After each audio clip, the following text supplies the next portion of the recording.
The dad who tried to cook without reading instructions. It was a peaceful Saturday morning when Dad decided he wanted to surprise the family with a homemade breakfast. He rolled up his sleeves, tied on an apron that said "Kiss the Cook," and announced confidently, "Today, I'm making pancakes from scratch." The kids exchanged nervous glances. Mum paused mid-sip of her coffee. Because everyone knew one thing about Dad. He never read instructions. Ever. Dad opened the pancake mix, ignored the recipe on the back, and declared, "Pancakes are simple. You just mix things." First, he poured half the bag of pancake mix into a bowl. Then he added what looked like 2 cups of water. Or maybe 4. Nobody knew, not even Dad.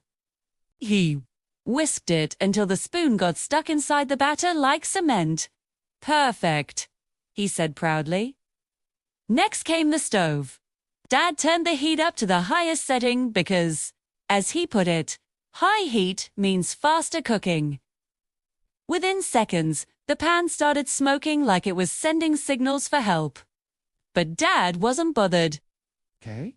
Confidently scooped a giant spoonful of extra thick batter and dropped it in.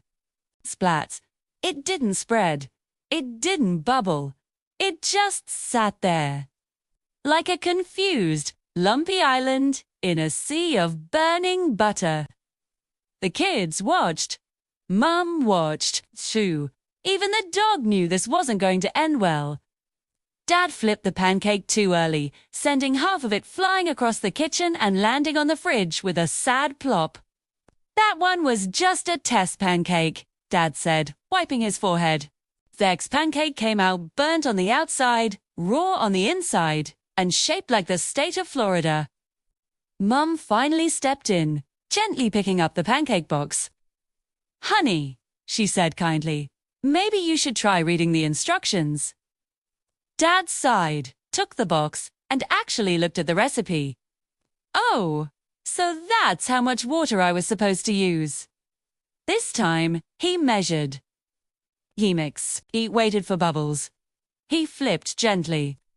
And slowly but surely, perfect golden pancakes started stacking up. The kids cheered. Mum smiled, too. The dog wagged his tail, relieved that the kitchen was no longer a danger zone. Finally, Dad sat down and proudly announced, "I guess instructions aren't so bad after all." The family laughed, enjoying the delicious breakfast together.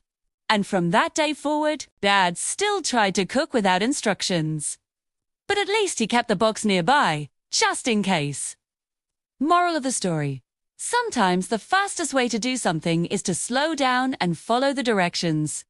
It's not weakness, it's wisdom.